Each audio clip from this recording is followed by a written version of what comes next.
Tapi Bu Megawati Soekarno Putri yang saya hormati, saya kalau bicara soal wawasan kebangsaan sudah hatam. Kenapa? Saya SD penataran P4. Masuk SMP penataran P4 1 minggu. Masuk lagi SMA penataran lagi P4 1 minggu. Masuk kuliah di Unhas penataran lagi P4 1 minggu. Menjadi pegawai negeri saya tidak boleh 100% sebelum ada yang disebut prajabatan yang konten-kontennya adalah tentang wawasan kebangsaan. Dan inti dari wawasan kebangsaan itu adalah, ibu bapak saudara-saudara sekalian, teristimewa yang saya muliakan, Ibu Presiden Republik Indonesia kelima, yang juga Ketua Umum Partai PDI Perjuangan, Ibu Hajah Dr. Megawati Soekarno Putri, dan Ibu Ketua DPR RI, Ibu Dr. Haja Puan Maharani, Ketua Umum PBNU Bapak Profesor Dr. Said Akil Siraj, Ketua Umum PP Muhammadiyah Bapak Profesor Dr. Haidar Nasir, Wakil Ketua Umum Dewan Masjid Indonesia Bapak Komisaris Jenderal Polisi Safrudin, yang saya hormati guru saya Gus Nuril, yang insya Allah dimuliakan dan dirahmati oleh Allah Subhanahu wa Ta'ala. Ini kalau di Indonesia namanya haul.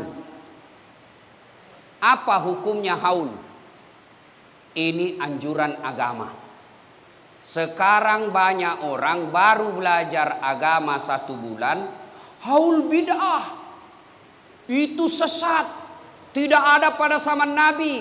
Kalau ada orang yang bilang begini, tidak usah dilayani. Dalam hati saja, oh belum sampai kitab yang dia baca. Ada orang begitu. Itulah sebabnya akhir-akhir ini saya ditanya, Ustadz, bagaimana pendapat Ustadz tentang rencana menteri atau pemerintah memberikan wawasan kebangsaan kepada Ustadz? Oh, saya bilang saya wajib mengikutinya. Kenapa? Saya harus tahu di mana saya dakwah. Kalau saya dakwah di Solo, tentu beda ketika saya ceramah di Sulawesi. Kalau di Solo, assalamualaikum panjenengan, matur nuwun, inggih, mari adem-adem. Ah, itu di Solo. Kalau di Sulawesi, weh, belen-belen kau itu kalau begitu. Inilah yang disebut wawasan kebangsaan. Saya lagi pergi ceramah di Papua, tentu lain lagi stylenya. Kalau di Solo lembut, Papua, saudara-saudara, mana kita pergi ceramah? Ini yang perlu kita tahu. Maka saya sangat setuju dan menyambut baik wawasan kebangsaan. Tapi Bu Megawati Soekarno Putri yang saya hormati, saya kalau bicara soal wawasan kebangsaan sudah hatam.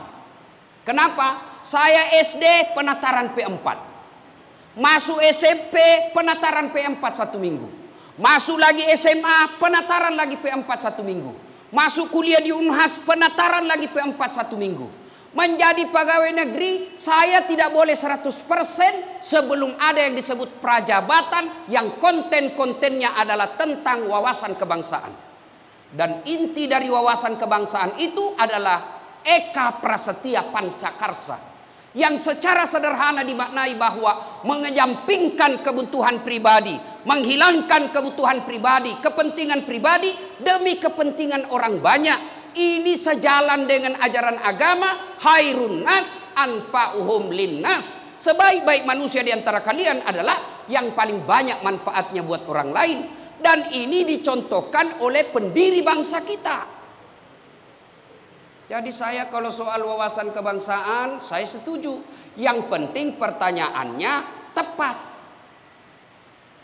Dan yang penting apalagi, yang penting pertanyaannya sesuai korelasi dengan profesi. Saya kadang-kala berpikir perlu juga itu kontraktor diuji wawasan kebangsaan. Kenapa? Karena dia berurusan dengan anggaran negara. Ya masuk-masukkan itu proyek-proyek jembatan. Perlu juga karena kalau tidak punya wawasan kebangsaan, habis itu uang negara diambil. Penting juga semua ini. Kita semua wajib tahu wawasan kebangsaan. Kenapa? Karena kita tumbuh dan besar di Indonesia. Maka saya menyambut baik, bangga dengan presiden pertama kita Soekarno ketika beliau katakan, kalau kau mau beragama Islam tidak harus kau jadi orang Arab. Kalau kau menjadi orang Hindu tidak harus ke orang India. Ini disebut wawasan kebangsaan. Maka saudara-saudaraku yang tidak setuju dengan haul, silakan. Tapi jangan kau maki-maki orang yang haul. Kau pergi ceramah maki-maki haul di Jawa Timur, habis kau bos. Maka ini penting kita tahu wawasan kebangsaan.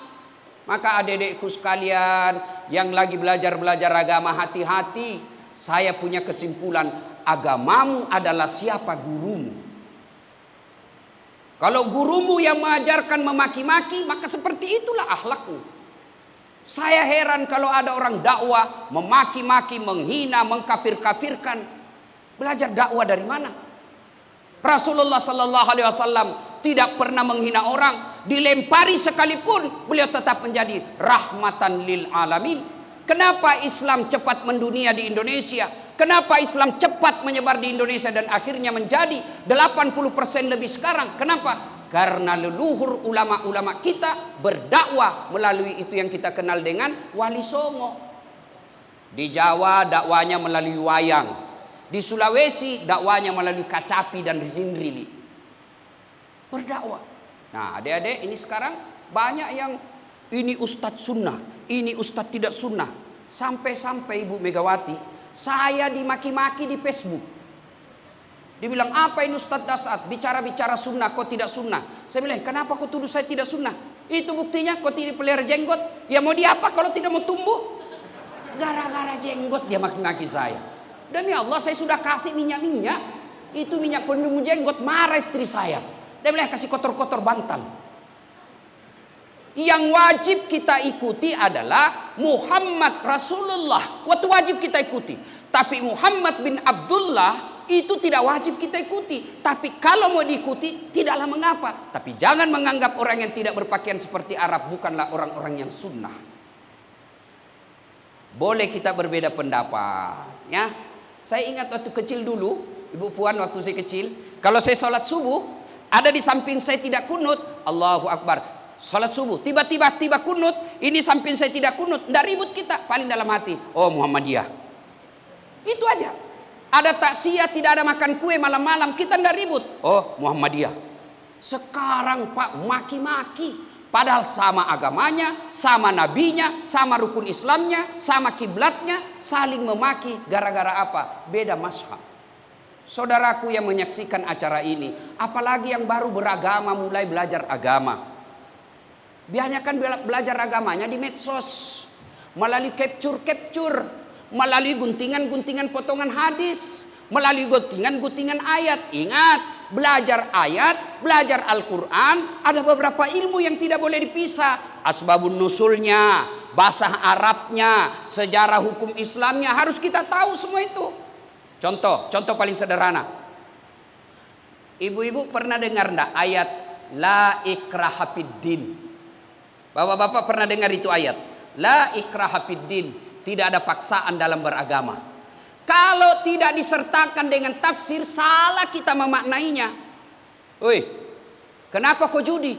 La ikraha fiddin, tidak paksaan dalam agama. Kenapa kau mabuk? La ikraha fiddin, tidak ada paksaan dalam agama. Kenapa kau tidak sholat? La ikraha fiddin.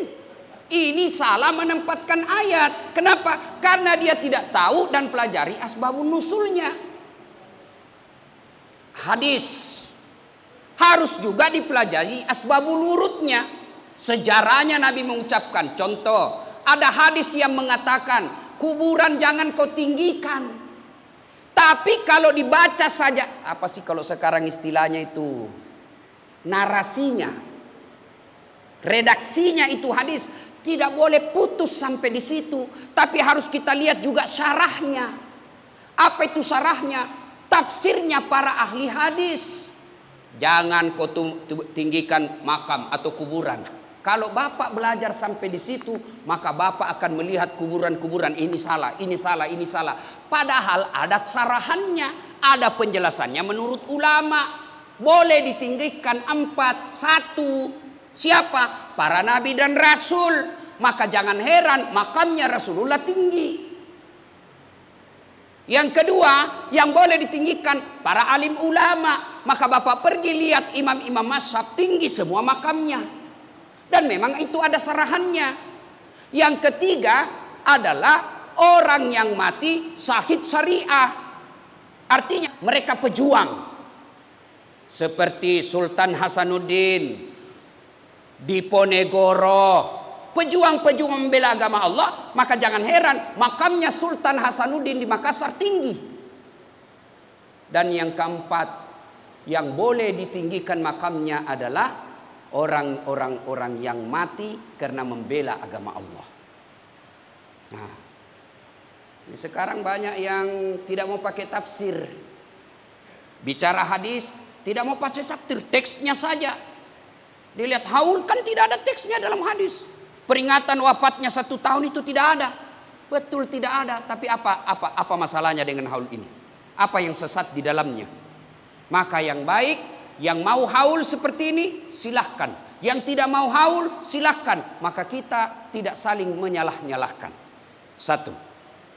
Yang kedua, poin kedua, beliau ada di tengah-tengah kita, almarhum Dr. Honoris Causa Haji Muhammad Taufik Kemas. Beliau sudah di alam kubur. Ibu bapak pernah melihat orang diantar jenazahnya? Ibu-ibu pernah enggak ngantar jenazah? Pernah? Bukan pernah, sering.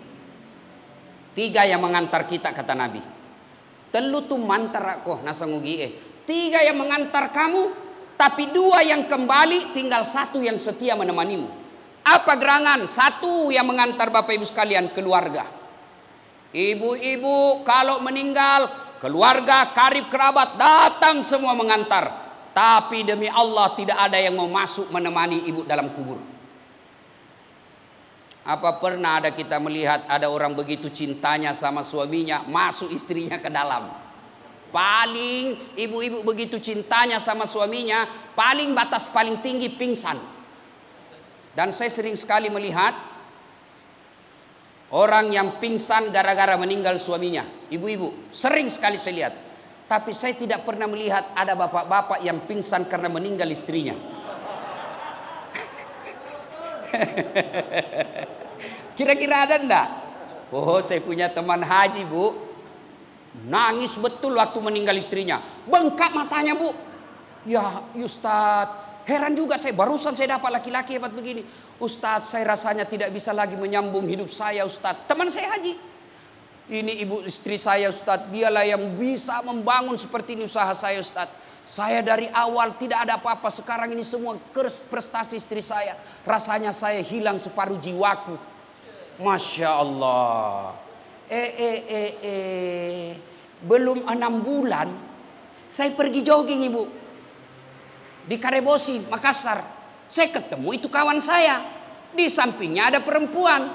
Putih, muda, panjang rambutnya. Sampingnya jalan.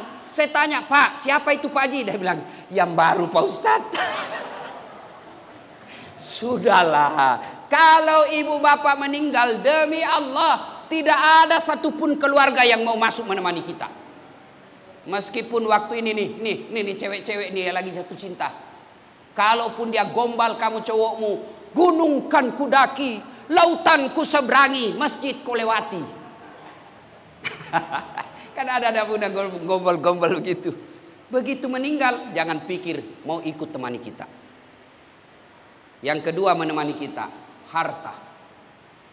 Keluar semua mobil mengantar kita. Tapi demi Allah begitu masuk ke alam kubur, apa ada harta yang mengikuti kita? Ada yang mengikuti? Ada. Apa? Kain kafan. Mulai dari yang tokoh nasional sampai dengan rakyat jelata. Mulai yang paling kaya sampai yang paling kere. Masuk kubur sama harta yang dibawa. Apa? Kain kafan. Ini ibu-ibu ini di depan saya. Yang mukanya selalu di bleaching. Giginya dikawat. Rambutnya disosis, matanya dikasih biru. Pakai sabun kalau mandi 3 jenis sabunnya. Sabun di badan, sabun di ketek, lain pula di wajah. Itu kan ada ibu-ibu begitu. Begitu ibu meninggal, nih, pipi ibu yang mulus, namakan kok cacing. Begitu ibu meninggal, apa ibu pakai parfum? Bulgari Blue, Angel Man, Polo, Pret. Apa yang ibu pakai parfum? Kapur barus. Apa perhiasannya? Daun kelor. Demi Allah, mulai yang tokoh nasional, pejabat tinggi, selebritis, ulama, kiai, pimpinan pondok wafat, tidak ada harta yang mengikutimu. Tidak mentang-mentang dia kaya, dia bilang anaknya, anu deh, kasih bapak di situ iPhone 12 Max Pro supaya dia bisa WhatsAppan, pret. Tidak ada itu. Yang ketiga, yang mengantar kita yang ketiga apa? Amal kebaikan, amal kejahatan. Amal dua, ada amal kejahatan, ada amal keburukan, ada amal kebaikan. Masuklah kita di kubur, kembalilah seluruh pengantar. Ibu-ibu pernah rasakan padam lampu? Bapak-bapak pernah rasakan mati lampu? Sering. Bagaimana ya kita di dalam rumah padam lampu tiba-tiba masuk tikus. Padam lampu tiba-tiba masuk ular. Gelisah kita. Padahal rumah masih besar, ada lantai 2-nya, ada security-nya, ada senter kalau mati lampu, ada kayu kita bisa lempar ular ketika masuk di rumah. Gelisah mati lampu ada ular. Tapi begitu ibu masuk kubur, lebarnya 40 cm, panjangnya 200 cm. Mati lampunya bukan sesaat, mati lampu selama-lamanya, ditindis oleh tanah. Seluruh pengantar kembali. Datanglah malaikat menyodorkan pertanyaan. Menurut kitab Durratun Nasihin, ada 5 pertanyaan malaikat seleksi berkasnya awal. Kira-kira kalau di KPK tes wawasan kebangsaan. Dites dulu dia. Ini belum diperiksa yang lain-lain. Dites dulu. Begitu seluruh malaikat pengantar kembali, dalam hadis dijelaskan masih terasa kedengar langkah kaki orang paling terakhir tinggalkan kuburan. Datanglah malaikat dan bertanyalah malaikat, "Marrabbuka, siapa Tuhanmu?" Kalau baik agama Pak, baik solat, aman, tidak usah cemas. Begitu malaikat berkata, "Marrabbuka, siapa Tuhanmu?" Solat kita akan menjawab, "Mundur kau saat. Karena waktu kau hidup di dunia kau rajin menjaga saya, sekarang saya yang jaga kamu." Ditanya, "Marrabbuka, siapa Tuhanmu?" Solat kita menjawab, "Allahu Akbar." Allah Maha Besar. Malaikat geleng kepala. Tahu, hebat sekali nih. Barusan ku dapat. Ditanya lagi, "Man nabiyuka, siapa nabimu?" Dia jawab lagi, "Asyhadu an la ilaha illallah wa ashadu anna Muhammadar Rasulullah."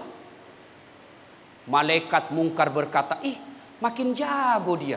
Anak PDI Perjuangan ini. Akhirnya mungkar nakir tidak melanjutkan pertanyaan 3, 4, 5. Dia naik melapor kepada Allah. "Ya Allah, ada hambamu mati, saya tanya, marrabbuka?" Dia jawab, "Allahu Akbar." Allah berfirman, itu bukan dia yang jawab, tapi solatnya yang jawab. Karena baik solatnya, tidurkan dia untuk menunggu hari kiamat seperti nikmatnya tidur pengantin baru. Masya Allah. Bapak-bapak masih ingat waktu pengantin baru? Saya ingat sekali Pak. Cepat sekali pagi.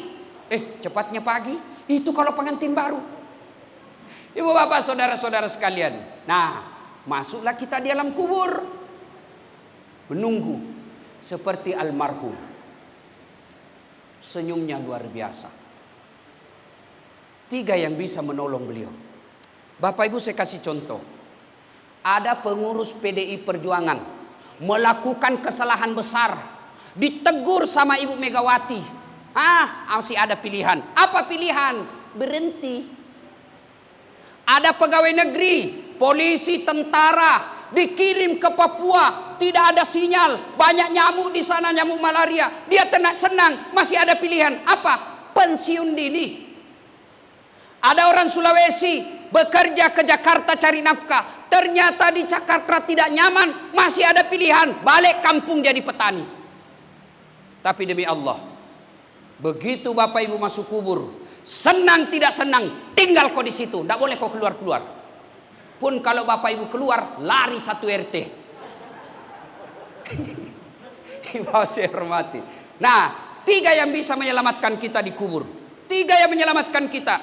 Kata Nabi, inilah yang disebut amal jariah. 3. Apa itu? Yang pertama, anak yang soleh dan soleha. Tidak dikatakan anak yang profesor doktor. Tidak dikatakan anak yang banyak duitnya. Tapi anak yang soleh dan soleha. Demi Allah orang tuaku sekalian yang menyaksikan ini. Demi Allah kakak-kakakku sekalian yang menyaksikan acara ini. Bapak Ibu tidak usah malu kalau anak kita tidak lulus akpol. Bapak Ibu tidak usah malu kalau tidak lulus akabri. Bapak Ibu tidak usah malu kalau anak kita sudah sarjana tidak punya kerja. Demi Allah tidak usah malu dan gengsi. Tidak usah malu anak kita tidak juara kelas. Yang malu kalau dia sudah balik tapi tidak tahu akhlak. Yang malu kita kalau dia sudah balik tapi tidak tahu kita pernah dapati sholat jamaah. Ini ibu-ibu, oh ibu, kira-kira kalau ibu meninggal siapa yang doakan ibu? Suami. Oh, menangis mata kanannya, mata kiri, lihat mana ini gantinya.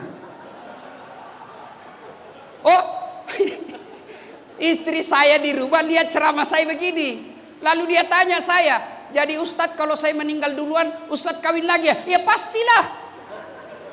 Masa saya memenduda selama-lamanya?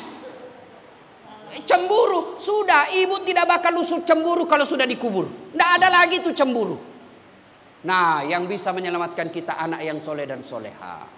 Bu, berapa banyak orang saya lihat tokoh nasional, tokoh di daerah, kaya dia waktu sukses, kaya dia waktu muda. Tapi begitu dia sudah mulai tua, anaknya tidak ada yang ngurus. Saya pernah melihat orang sukses. Saya mau pergi takziah di Makassar. Tiba-tiba menelpon ibu menangis. Ustadz cepat tolong saya Ustadz. Kenapa ibu? Suamiku meninggal Ustadz. Tidak tahu bagaimana cara ngurusnya. Mana semua anaknya ibu? Sibuk semua Ustadz. Datanglah saya ke rumahnya. Astagfirullah. Dia terbujur kaku sendiri suaminya. Tidak ada yang bisa bantu. Saya datang, saya urus, lalu saya bilang mana nomor teleponnya anaknya. Saya telepon anaknya yang pengusaha di Samarinda. Saya telepon, Tabe Daeng, meninggal bapakmu.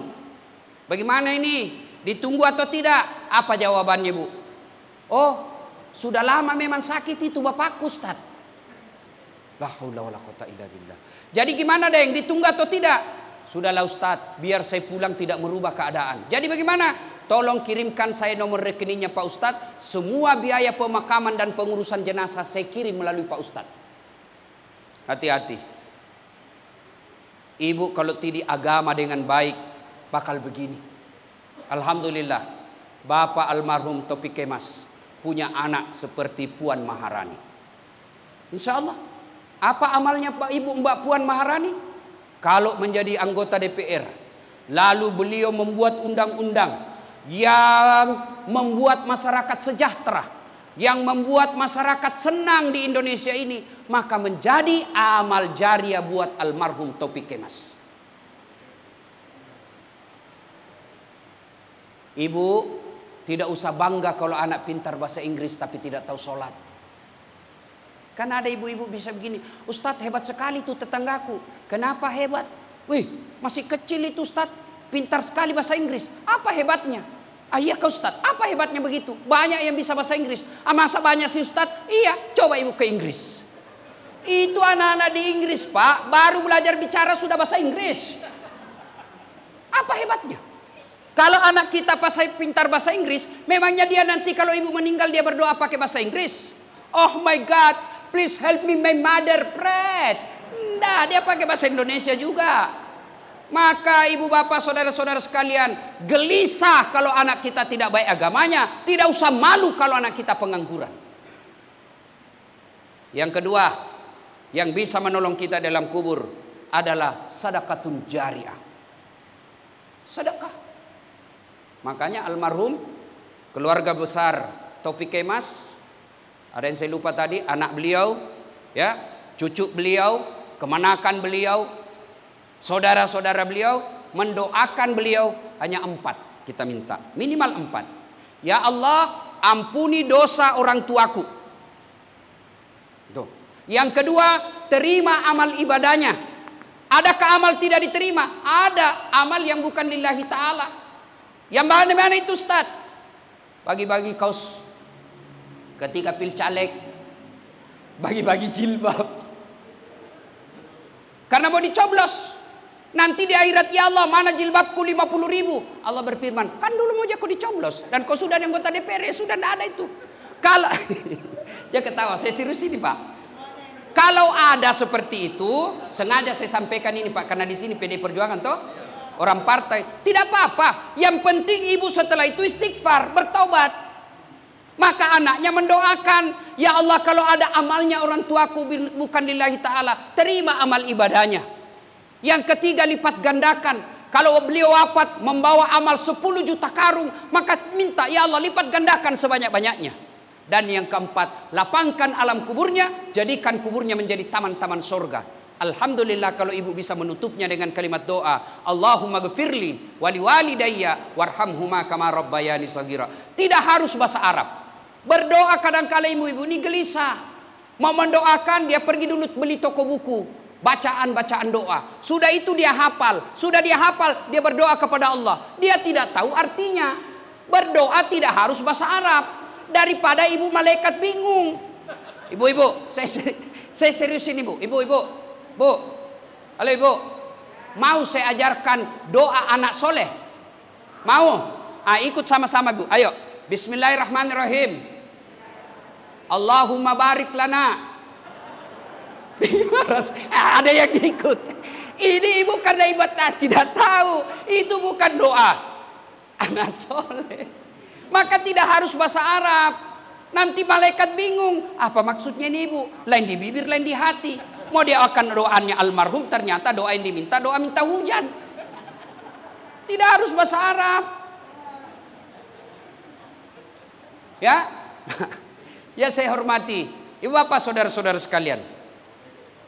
Yang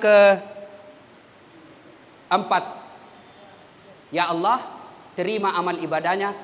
Yang keempat, jadikan kuburnya menjadi taman-taman sorga. Lalu tutup dengan doa, Allahumma gfirli wali walidayya warhamhuma kama rabbayani shaghira. Tutup. Ustadz, kenapa orang kalau berdoa kasih begini Ustadz? Karena ada juga yang bilang bid'ah itu sesat. Jangan kau bilang bid'ah, bilang kau saja tidak ada dalam hadis itu. Jangan kau bilang sesat, karena kalau kau bilang kami sesat, tersinggung bos. Doa bersama sesat, jabat tangan selesai sholat sesat. Jangan bilang saja saya tidak lakukan itu. Kau silakan lakukan kalau kau mau. Kenapa orang selesai doa begini Ustaz? Amin ya rabbal alamin. Kenapa? Karena nyambung. Rasanya husu. Masa kita katakan amin ya rabbal alamin? Ya kan tidak nyambung. Nah ibu bapak saudara-saudara sekalian, sudah. Yang bisa menyelamatkan ibu adalah sedekatun jariah. Mobil mewah, rumah megah, tabungan miliaran, ahli waris yang punya. Tapi almarhum yang menyumbangkan madrasah, yang menyumbangkan masjid, saya tahu beliau sangat dermawan. Tadi Pak Sab beliau cerita, karena saya diundang sama Pak Sab, ya melalui Ibu Puan Maharani. Saya betul kata Ibu Puan tadi bahwa jadwal saya memang akhir-akhir ini padat merayap. Tapi kan ada namanya skala prioritas dong. Kenapa PDI Perjuangan? Ada Ibu Megawati bos, kapan lagi? Saya Ibu Mega sebagai informasi, Ibu Mega tentu tidak kenal saya. Tapi beliau ibu waktu datang ke Sulawesi Selatan, saya waktu itu masih mahasiswa, saya jemput ibu di bandara, saya temani ibu, cuma waktu itu saya bersama Akbar Hendra dan sebagainya. Nah, mengantar ibu Megawati waktu itu belum lagi menjadi siapa-siapa di Indonesia. Saya temani beliau ke rumahnya almarhum Andi Poci di Jalan Todopuli. Sempat ibu tanda tangan buku saya karena saya ini pengagum Soekarno. Saya tidak sempat ketemu Soekarno. Saya tidak sempat mendengar pidatonya Soekarno secara lisan, maka saya berkhidmat kepada anak turunannya. Maka saya datang hari ini sebagai penghormatan saya kepada Bapak Insinyur Soekarno. Karena saya bisa hidup di Indonesia, perjuangannya Insinyur Soekarno. Maka mari mengisi Republik Indonesia dengan kemampuan kita masing-masing. Anggota DPR, yuk bantu negara kita dengan jadi anggota dewan yang tidak tidur ketika sidang. Yang kontraktor, silakan bangun negeri ini, cari untung tapi jangan mengambil terlalu banyak. Pernah dengar Ibu Puan cerita kontraktor di akhirat? Oh, ini ada ceritanya. Penghuni sorga sama penghuni neraka saling SMS-an. Dia bilang penghuni neraka, "Mas bro, bagaimana kabarmu di sorga?" "Masya Allah, enak sekali di sini, nyaman. Baru dibayangkan sudah datang apa yang kita mau." Kata penghuni sorga, "Kamu bagaimana keadaanmu di neraka?" Hancur bos. Nggak ada enaknya, di blender terus." Dia bilang penghuni neraka, "Bolehkah kami jalan-jalan ke sorga, menikmati sorga?" Dia bilang, "Boleh saja, sini mako." "Bagaimana caranya?" "Gampang, kan penghuni neraka kreatif pak." "Bagaimana caranya?" Penghuni neraka katakan, "Kami bikin jembatan dari neraka, kamu bikin jembatan dari sorga, kita ketemu di tengah. Setuju?" "Setuju." Lelang proyek. Keluar pemenang tender. Waktu pekerjaan 3 hari. Proyek jembatan ini. Hari pertama jembatan dari neraka sudah bergerak 50%. Hari kedua selesai 70%. Hari ketiga tuntas, efektif dan efisien. Sementara jembatan dari surga belum mulai-mulai. Diintiplah dari neraka. Berteriak penghuni neraka, "Woi mas bro, kenapa proyekmu belum jalan? Kami sudah sampai di tengah sesuai perjanjian." Apa kata dari surga? "Bagaimana mau dimulai proyek? Kontraktor, pemborong, panitia, pengawas ada semua di situ." Ibu bapak saudara-saudara sekalian. Nah, bersedekahlah. Ibu keluarga almarhum boleh bersedekah atas nama almarhum. Ketika ibu bapak wafat tidak ada lagi. Ini ibu-ibu nih yang pakai cincin berlian emas depan saya. Kalau ibu wafat siapa yang pakai cincinnya bu? Siapa? Anak? Bukan, istri kedua. Makanya daripada dipakai sama saingannya ibu kelak ketika dikubur, baik sedekah memang deh, sedekah. Dan demi Allah, tidak ada orang bangkrut gara-gara sedekah. Tunjukkan saya di sini yang bangkrut gara-gara sedekah. Bahkan saya sangat yakin 1000% almarhum bisa sukses menjadi tokoh nasional bukan karena beliau pelit, tapi karena beliau dermawan. Mana ada orang suka orang pelit? Mana ada orang suka orang pelit? Apalagi anggota DPR pelit. Aduh, berat men. Mana ada orang suka orang pelit? Saya tanya ini ibu-ibu yang hadir, senang suami yang pelit atau dermawan? Senang tetangga yang pelit atau dermawan? Senang yang menantu yang pelit atau dermawan? Tidak ada orang suka orang pelit. Bahkan orang pelit sekalipun tidak senang sama orang pelit. Dia ajak ke rumahnya pelit, padahal dia juga pelit. Begitu jeleknya itu pelit. Tapi saudaraku, mari kalau bapak mau nyaman di alam kubur, sedekah lebih awal. Ustadz, saya mau kuburku nanti terang, bayarkan listriknya masjid tiap bulan.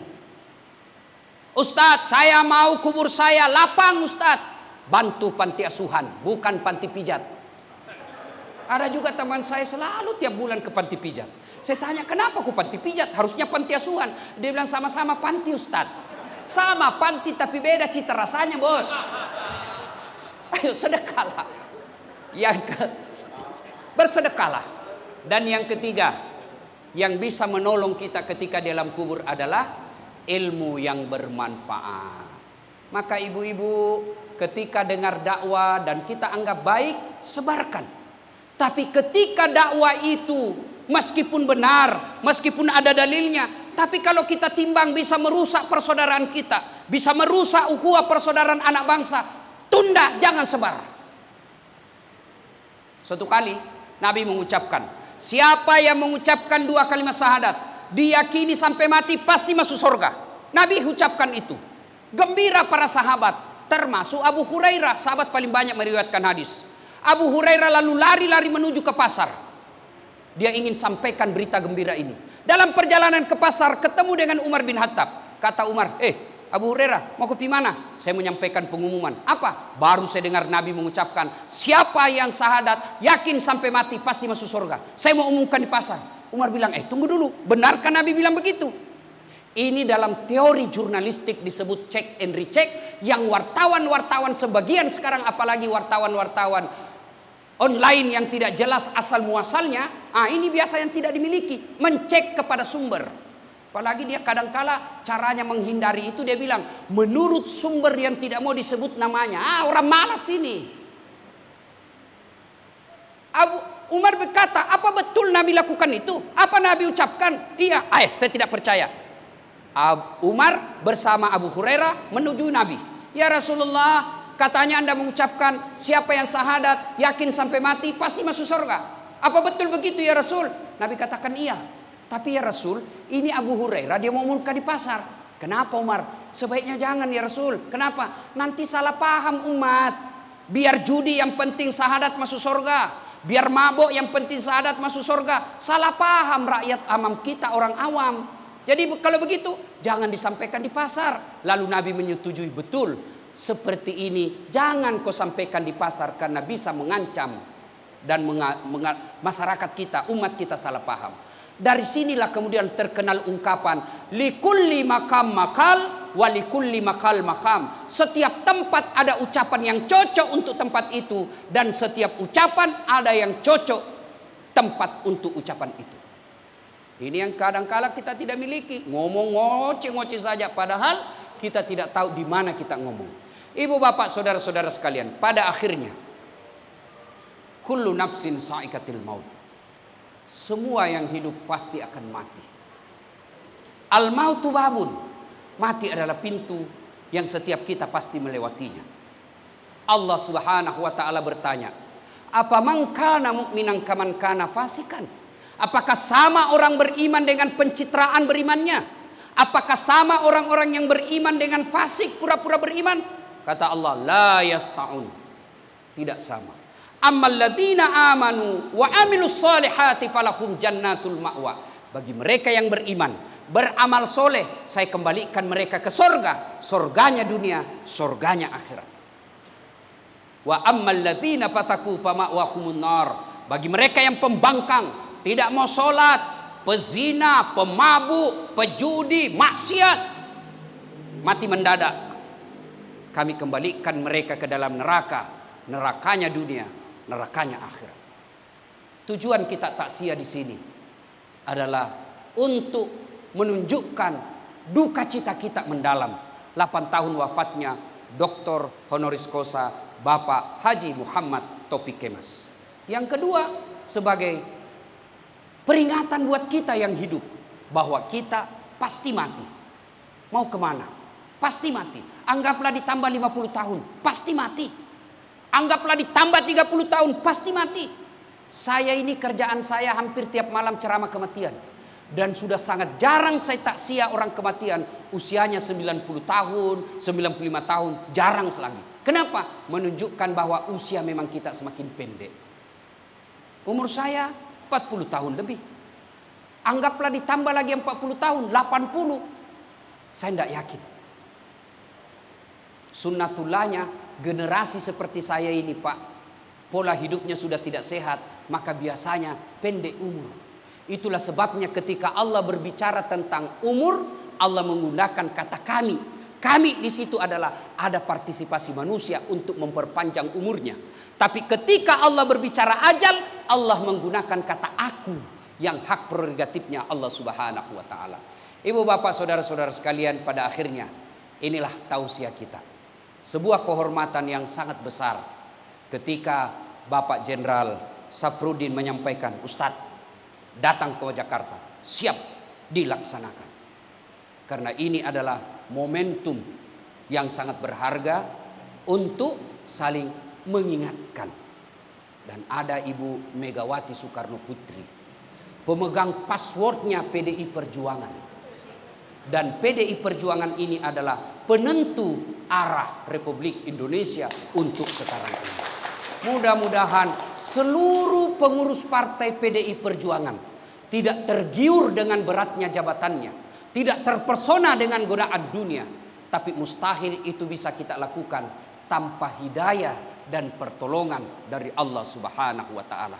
Maka saya berpesan kepada kita semua pengurus partai, terutamanya anggota DPR RI dan daerah. Setiap Anda ketemu dengan orang, belum tentu niatnya baik, bisa jadi dia melihat Anda sebagai peluang memperkaya diri. Maka bagaimana caranya? Setiap Anda ketemu, ucapkan dalam hati, na'udzubillah min zalik, lalu ucapkan ketika jabat tangan, a'udzubillahi minasyaitonirrajim. Saya berlindung kepada Allah dari godaan syaitan yang terkutuk. Tapi jangan kasih dengar, Pak. Kalau kasih dengar, pecah persaudaraan. Ibu bapak saudara-saudara sekalian, ada juga Bapak Jenderal Budi Gunawan yang terhormat. Mudah-mudahan beliau yang ada di rumah Ibu Presiden kelima sehat walafiat. Allah rahmati keluarga besar Bapak Insinyur Soekarno. Demikian, lebih dan kurangnya mohon dimaafkan. Nun wal kalami masturud, pastabikul khairat. Assalamualaikum warahmatullahi wabarakatuh.